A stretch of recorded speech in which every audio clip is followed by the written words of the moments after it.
Merhaba Diyarbakır, hoş geldiniz. Ben de hoş geldim.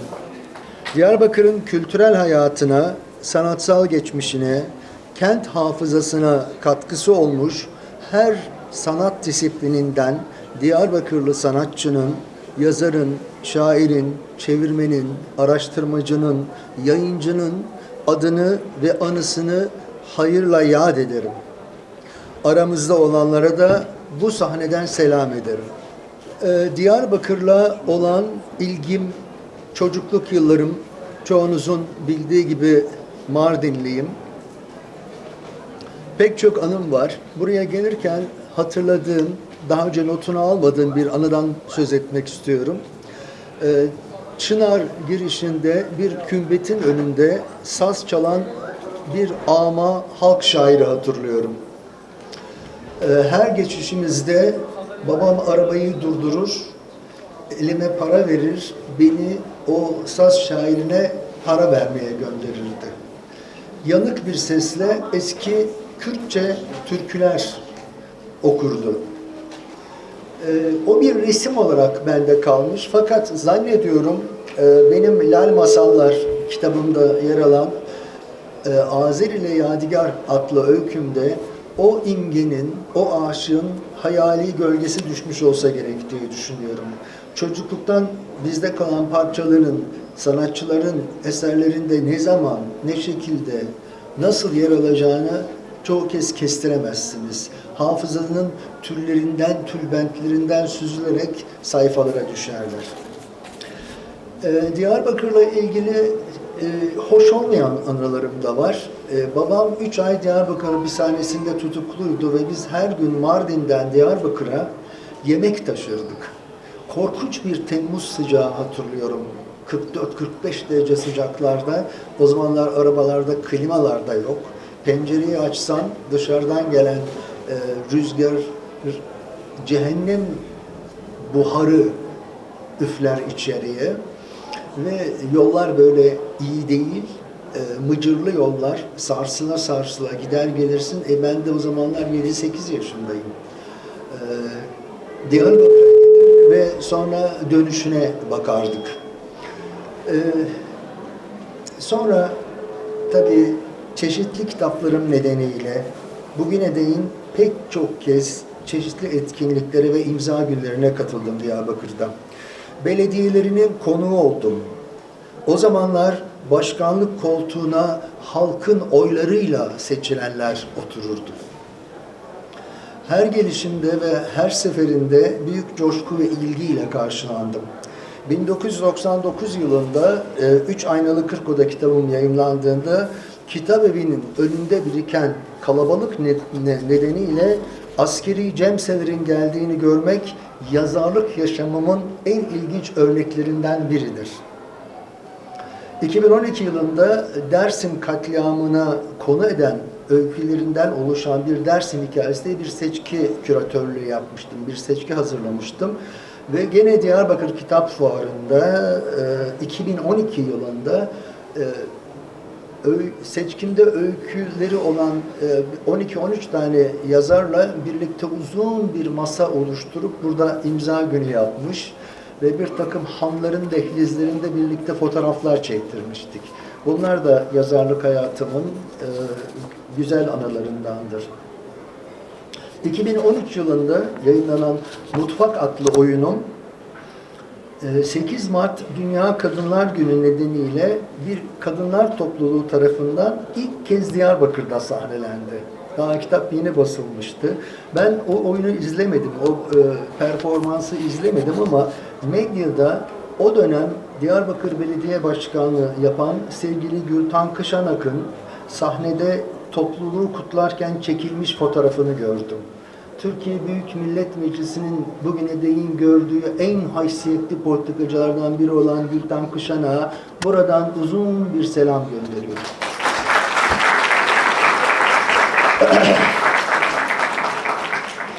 Mahmud ile Yezida oyunum ilk kez Kürtçe olarak Diyarbakır'da sahnelendi.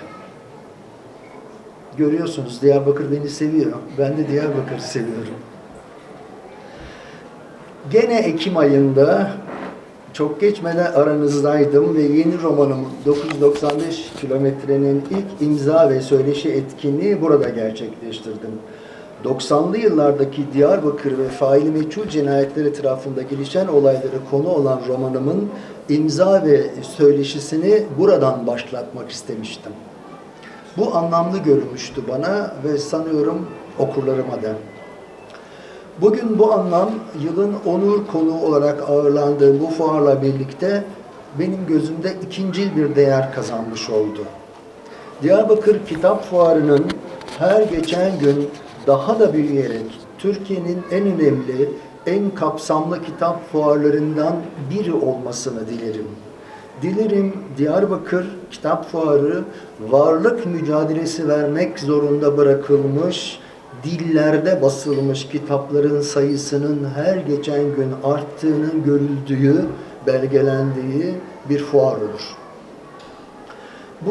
Ben kitabın varlığının en az orta çağda olduğu kadar önemli olduğu bir çağda yaşadığımız kanısındayım. Dijital bir orta çağ bu. Kirli bir bilgi bombardımanı, algı çarpıtma yöntemleri, dijital müdahalelerle aydınlatıyormuş, bilgilendiriyormuş gibi görünürken karartan, bulandıran bir çağ. Başka dikkatler, başka ölçüler gerektiren bir çağ. Teknolojinin nimetleriyle gazaplarının iç içe geçtiği bir çağ. Bilgi ve kullanım ahlakından yoksun bir teknoloji iktidarının bizi nerelere sürükleyeceği meçhul. Bir iki örnek vereyim kendimden. Örneğin sosyal medyada ve internet ortamında benim olmayan pek çok sözün altında benim imzamı görürsünüz. Benim 11 yaşındayken bile yazmadığım bazı sözlerin şiir karalamalarının altında imzamı görürsünüz. Ve sadece oradan beni izleyenlerin gözünde oluşan Murat Anmugan imgesinin benimle hiçbir ilişkisi yoktur. Bu post-truth dedikleri çağın tüm cephelerinde algıyı, birikimi, dahası tarihsellik duygusunu kaybettirdiği bir dönemden geçiyoruz. İnsanlarda tarihsel perspektif duygusu kaybolduğu zaman gerçeklik hiçbir şekilde kendini bütün boyutlarıyla var kılamaz. Yazılı bir kültür toplumu olma aşamasından geçmeden doğrudan görsel kültür çağının ortasına düşmüş insanların sersemlediği bir çağ bu. Bu kadar yoğun bilgi taarruzu, doğru, yanlış, karışık bilgi taarruzu altında yönünü ve yolunu şaşırmış kuşaklar yetişiyor. Buradan asla bir teknoloji düşmanlığı sonucu çıkarılmamasını isterim. Sadece teknolojinin kullanımıyla ilgili dikkat çekmek istiyorum. Dikkat gerekliliklerine, zorluluklarına dikkat çekmek istiyorum. Her şey çağın hızına emanet edildiği için bu hız derinleşmeyi engelliyor. Tefekküre dalmaya vakit bırakmıyor. Bir konuyu etraflıca anlamaya, işlemeye, düşünmeye zaman bırakmıyor. Çünkü hemen arkasından gelen başka bir dalga bu eski bilginin üstünü örtüyor, derinleşmiyor. Yani tıpkı granit ile kil toprak arasındaki bir ayrım gibi. Granitin üstünden su akar gider, oysa kirli toprak suyu emer, berekete yol açar. Tarihsellik ve zamansallık çizgisi kaybolduğunda her şey uçsuz bucaksız bir boşlukta sallanıp duruyor. Şimdi bir örnek vereceğim. Benim ilk deneme kitabım Mescalin 60 derece 2000 yılında yayınlandığında bir deneme kitabı için yüksek bir tirajla basılmıştı. 20.000 basılmıştı. Ve çok kısa zamanda tükendi. Kitap ikinci baskıyı yaptı. Daha sonraki yıllarda da gene deneme kitaplarım yayınlandı. Onlar daha kötü oldukları için değil, okurun düz yazıyla, denemeyle, düşünceyle ilişkisi bir ölçüde zayıfladığı için o baskı tirajlarına, adetlerine ulaşamadı. Benimle ilgili bir konu değil, genel anlamıyla denemeden, düz yazılan, düşünce kitaplarından uzaklaşılan bir çağın işareti. Çünkü bu başka yazarların denemelerinde, araştırma kitaplarında, düz yazılarında da görülen bir durum. Sadece kendimden çıkarak ya da kendime örnekleyerek örnek vermiyorum. Daha temel bir noksanlığa dikkat çekmek istiyorum. Şimdi tabii şöyle de bir şey var. Diyelim ki sosyal medyadan, Twitter'dan okudukları 3-4 tane bilgi kırıntısıyla fikir sahibi olduğunu, düşünce sahibi olduğu ve tırnak içinde ortamlarda caka satabilecek lafları ağzında geveledikleri için, öyle bir imkana kavuştukları için fazladan ihtiyaç duymuyorlar. Uzun bir yazının içine girmeye, bir konuyu etraflıca kuşatmaya yeterince ilgi duymuyorlar. Şimdi OECD gibi uluslararası örgütlerin yaptığı araştırmalarda kendi ana dilinde okuduğunu anlamak konusunda Türkiye listenin sonlarında yer alıyor. Ne yazık ki sonlarında yer alıyor. Üstelik yıllardır Kürtlerden ana dilde eğitim hakkını yasaklayan egemen ulus kendi dilinde okuduğunu anlamakta zorluk çekiyor. Hemen her konuda dilinden kan damlayan Türk milliyetçileri kendi dilini bile layıkıyla bilmiyor. Türkçenin zenginliklerini, inceliklerini kullanamıyor. Bütün hayatını 300-400 kelimelik bir dil dağarcığıyla idare eden insanlar kadar basında, medyada, filmlerin altyazılarında da, sosyal medyada da Türkçenin nasıl katledildiğini, nasıl yozlaştırıldığının, nasıl kirletildiğinin, geri dönülmez kazalara uğratıldığının farkına bile varmıyor. Büyük bir kayıp. Şimdi bir ulusun kültürel zenginliğinin en önemli unsurlardan birinin dil olduğu gerçeğini bile idrak edemiyor. Türkçenin güzel şiirlerini yazan Ahmet Arif'in bir Kürt olduğunu, Türkçenin güzel romanları yazan bir Yaşar Kemal'in de Kürt olduğunu hatırlatırsak, burada da ciddi bir paradoks var. Her alengirli durumda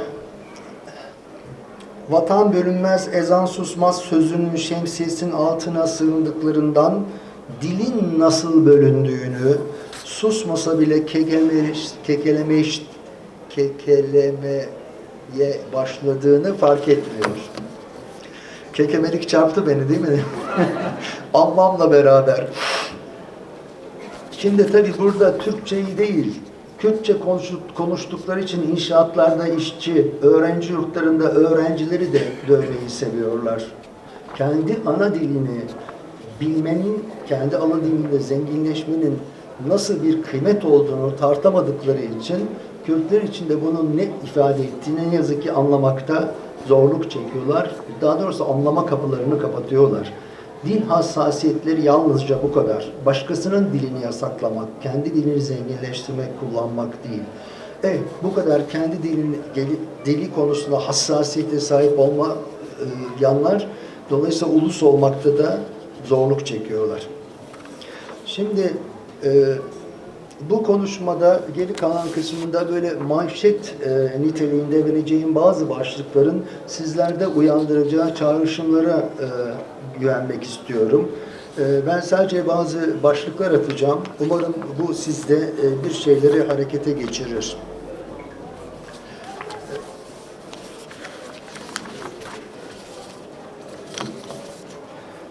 Bu yıl benim için çok hareketli geçti. Basından ve sosyal medyadan beni izleyenler farkındadırlar. 995 kilometre 7 Ekim'de Diyarbakır'da başlayan turu başka yerlerde de devam etti. Cumhuriyet'in 100. yılında 100 yıllık yalnızlıklar diye bir başlık atarak önce Münih'te, sonra İstanbul TÜYAP Kitap Fuarı'nda, en sonunda Ankara'da Mülkiyeliler Birliği'nde bir konuşma yaptım. Orada da Türkiye'nin şimdisiyle, Cumhuriyet'in 100 yılıyla, bu yüzyıl içerisindeki edebiyatın seyriyle, politikanın seyriyle ilgili pek çok şey söyledim. Bunların bir kısmını deneme kitapları için yeniden gözden geçirip yazıya dönüştüreceğim ve sizler de o vesileyle okumuş olacaksınız. Ardından edebiyatımızın gerçekten büyük ustası, yeri kolay doldurulamayacak Bilge Karasu için Bilge Karasu Anma Günler'in açılış konuşmasını yaptım. Çok sevildi, çok beğenildi o konuşma. Bu beni ayrıca dostum, arkadaşım olduğu için Bilge'ye ödenmiş bir vefa borcu olarak yaptım. Türkiye Barolar Birliği'nde cezasızlık başlığı altında yakın bir tarihte bir konuşma yaptım. Ve böylelikle en azından 2023 yılını Diyarbakır'da yaptığım bu son söyleşiyle kapatıyorum. Verimli bir yıl geçtiğini söyleyebilirim. Kendimle ilgili, eğer onur konuğu seçildiysem, kendimle ilgili bazı bilgiler, yazar portremle ilgili de bazı bilgiler vermem gerektiğini düşündüm. O da şu: beni yeterince tanımayan, az tanıyan, biraz tanıyan, biraz yanlış tanıyan, yanlış doğru tanıyan bir kesim olduğunu tahmin ediyorum. Dolayısıyla böyle baştan hiç beni tanımıyormuşsunuz gibi bazı şeyler söyleyeceğim. Şimdi sanat bir adama işi. Kendini adama işi. Çünkü sanat çok zalim bir şey. Sizden bütün zamanınızı, varlığınızı adamanızı istiyor. Ama karşılığında hiçbir vaatte bulunmuyor. Gerçekten senin ömrünü adadığın şey, seni ömrünü anlamlandıracak eserlerle dönecek mi, dönmeyecek mi, onun garantisini vermiyor. Sana bir makam, mansıp, mevki de vermiyor.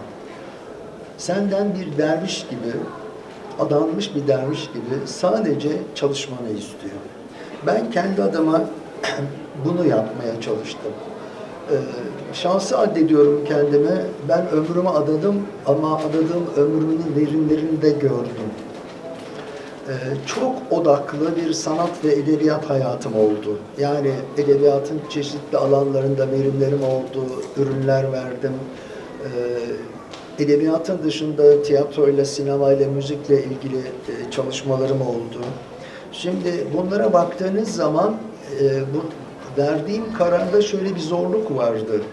Benim yazmaya, çizmeye başladığım yıllar 70'li yıllardı. Bir Türkiye'de biliyorsunuz Türkiye yazarlarını, şairlerini ya hapishanelerde ağırlar, ya sürgüne gönderir, ya sınırda vurur. Şaibeli bir edebiyat tarihimiz var bu anlamda. Dolayısıyla ikincisi de yazarak zengin olmuş, yazar tanımıyorduk. Yani yazarak geçinen benim başladığım yıllarda 2 kişi ya da 3 kişiydi. Hoş şimdi de çok farklı değil. Biraz daha esnedi, biraz daha şey oldu ama benim yazarlıkla ilgili hayatta öğrendiğim ilk temel şeylerden biri şuydu. 20 yaşındayım. O zamanlar yayınlanan böyle demokratik sol çizgide bir gazete var. Yeni Ortam diye. Yeni Ortam'ın kültür sanat sayfasında bir yazım çıktı. Yani düşünsenize, yazınız yayınlanıyor gazetede. Demek ki biri oluyorsunuz yavaştan. Altında imza var. Murat Han. Soyadı da yok. Sadece Murat Han.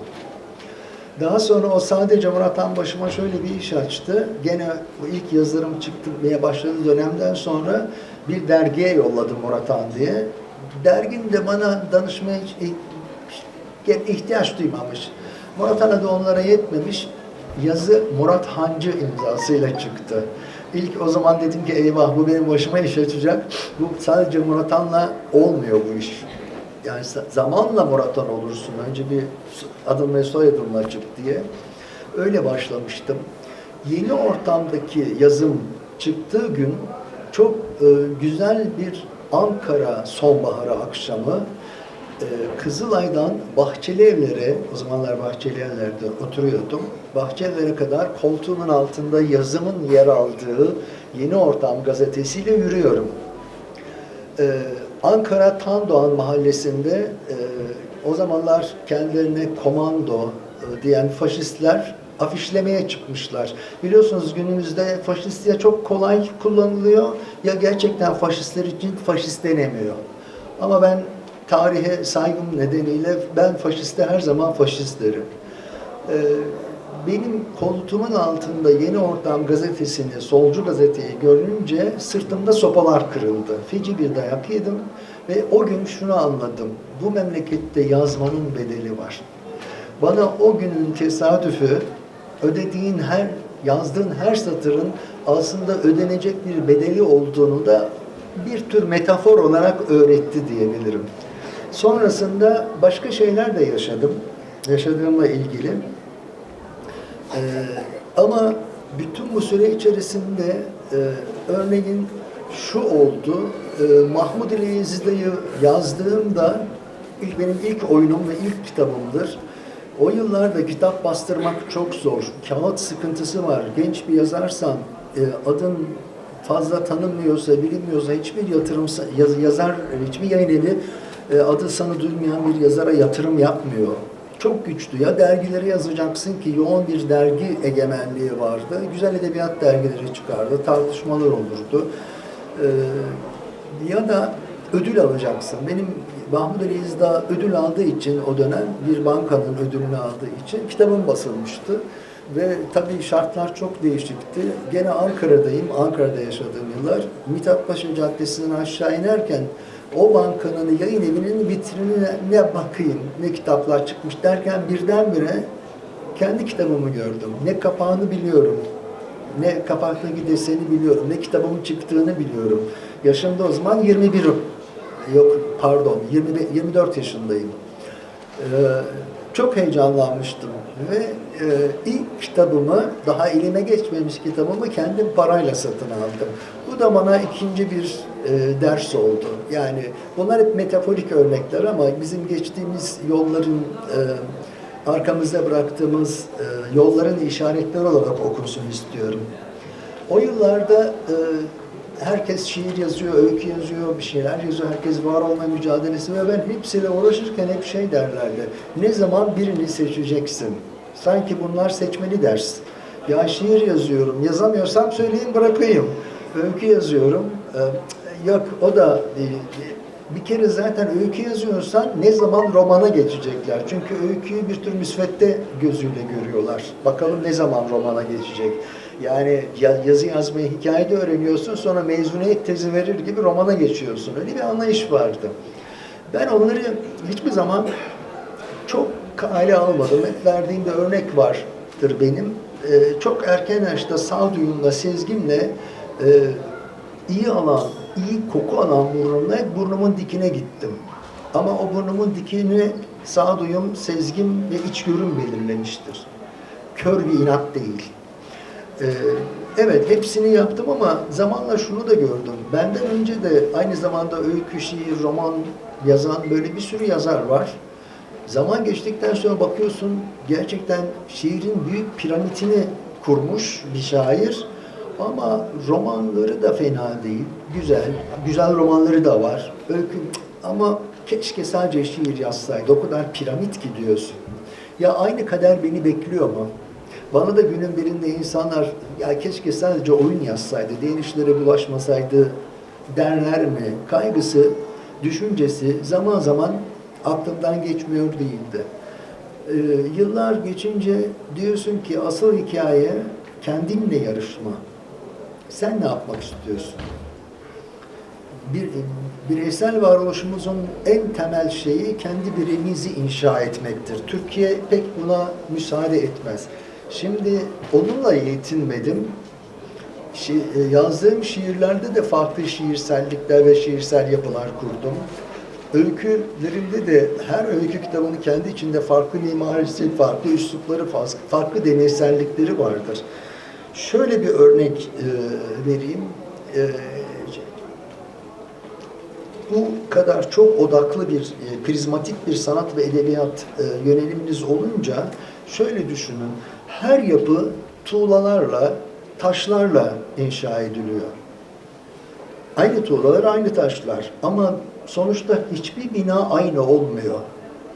Maalesef bu iddiamı şu Türkiye'nin hemen her yerine dikilen TOKİ binaları adı altında yapılan o dikey mezarlıklar beni çürütüyor. Hakikaten birbirine benziyor. Ama benim kendi metaforum verdiğim metaforda o binaların hiçbiri birbirine benzemiyor. Aslında aralarında akrabalık oluyor. Örneğin Kum Saati, Sahtiyan, Omayra, Erkekler için Divan adlı şiirlerini bir öbekte toplayabiliyorsunuz. Onlar aynı mahallenin apartmanları diyelim, yapıları. Metal, İkinci Hayvan, Gelecek gibi şiir kitaplarında başka bir mahallenin şeyleri, binaları diye okunabilir. Demin yine kendime döneceğim. Bütün bu yazarlık yaşamı içerisinde sadece kabulleriniz, redleriniz ya da kabullerinizle var olmazsınız. İkisiyle birlikte var olursunuz. Örneğin taziye oyunumu yazdığımda Devlet Tiyatrosu Repertuar Kurulu'ndan onay aldığında bana bir teklif geldi. Bir oyun yazıyorsanız zaten en çok istediğiniz şey nedir? Oyununuzun oynanması. 1980 yılında ilk kitabım çıkmış Mahmudi Leyzida, Devlet Tiyatrosu içeriğinden, malzemesinden ki Eczidilerden söz eder. Ötürü 93 yılına kadar 13 sene boyunca devlet tiyatroları sahneleyemedi. Örtülü sansür uygulandı. 1982 yılında taziye oyunum yayınlandı ve gene repertuar kurulu, seçici kuruldan, repertuar kurulundan geçti ve bana şöyle bir teklifte bulunulmuştu. Bu örnekleri bir kahraman anlatı dikmek için söylemiyorum. Gerçekten hem tarihe dipnot düşmek hem de nasıl bir dönemden geçtiğimizi, hangi şartlar altında yazdığımızı örneklemek için söylüyorum. O zamanki genel müdür bana şöyle bir pazarlık önerdi. Taziyedeki Kürtçe isimleri Türkçe olarak değiştir, oynayalım dedi. Ben de dedim ki bugün bir kelime, yarın bir satır, öbür gün bir cümle, bir paragraf, bir kitap. Oradan bana bir hayat çıkmaz. Bugün buna evet dediğin anda o evetin sınırları genişler. Yani yoksul bir devlet maaşıyla geçiniyorum. Tabii ki oyunlarım oynansın istiyorum. Ama o tavizin masum bir taviz olmadığını 20'li yaşlarımda biliyordum. Nelere red, nelere hayır dediğinizi erken yaşta seçerseniz kendi kalenizi çok daha sağlam inşa ediyorsunuz. Bunu da öğrendim. Örneğin hiçbir dizemi, hiçbir sözlerini yazdığım şarkıyı reklam jingle'larında ve reklamlarda duyamazsınız. Başından beri ki astronomik ücretler telif edildiği halde hayır demeyi öğrendim. Ben evetlerinden çok hayırlarıyla bir kendime hayat kurmaya çalıştım ve o da hayırlı bir hayat oldu. Sağ olun. İnanın alkışlanmak için söylemiyorum bunları. Bütün samimiyetimle kendimi anlatmaya çalışıyorum. Çünkü ne yazık ki zamanı çok kötü örtüyor pek çok şey. Şimdi kitabın önemi, bu fuar bağlamında kitabın önemiyle ilgili bir şey söyleyeceğim. Bu demin söylediğim sosyal medyada yayınlanan şeylerde kitabın referans değeri kayboluyor.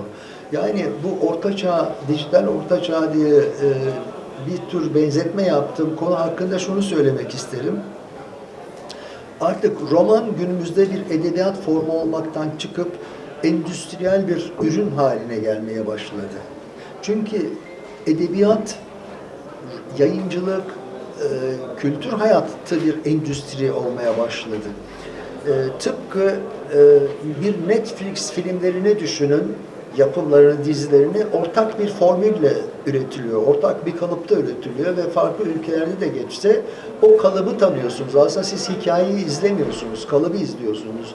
Romanlarda da buna doğru bir geçiş oldu. Çünkü edebiyat ve sanat endüstrileşirken güya özgür, serbest rekabet ortamının özgür ortamında üretiliyor zannediyoruz. Öyle değil. Özgünlük kaybı yaşıyor. Yani aslında giderek orijinalliğin ortadan kalkmaya başladığı, bireysel imzaların, kişisel dünyaların ortadan kalkmaya başladığı bir döneme geçiliyor. filmlerin ve dizilerin paketlenmesiyle öykü kitaplarının, romanların da paketlenmesi arasında bir benzerlik kurulmaya çalışılıyor. Günün moda eğilimlerine göre yazılmış en çok da kişisel gelişim kitapları ya da işte nasıl para kazanırsın, nasıl kendine aşık edersin vesaire tarzı kitaplar okura yolunu, yönünü çok şaşırttı. Özellikle genç okurlar büyük ölçüde ömürlerinden zaman kaybediyorlar. Edebiyat görgüsünden geçmiş olan okurlara bir şey demiyorum. Onlara bir şey olmaz. Onlar şerbetli. Aşılarını yaptırmışlar zamanında. Asıl yeni yola çıkmış, yeni meraklar geliştirmiş okurların işleri zorlaşıyor. Onlar bundan çok etkileniyor. Çünkü yanlış olan bir şeyi yerinden söküp doğrusunu takmak bir zaman kaybıdır. Okuma eylemi için bir arkeolojik kazı değeri olan bir eylemdir. Aslında okur metni kazır. Bir arkeologun sayfayı kazıması gibi. Çinliler, eski Çinliler kaplumbağaların kabuklarını okurlarmış. Bu benzetme bana ait değil. Alberto Manguel'e ait. Müneccimlerin yıldız okumalarını düşünün. Aslında her kitabı, her okur kendi hayatıyla okur aynı zamanda.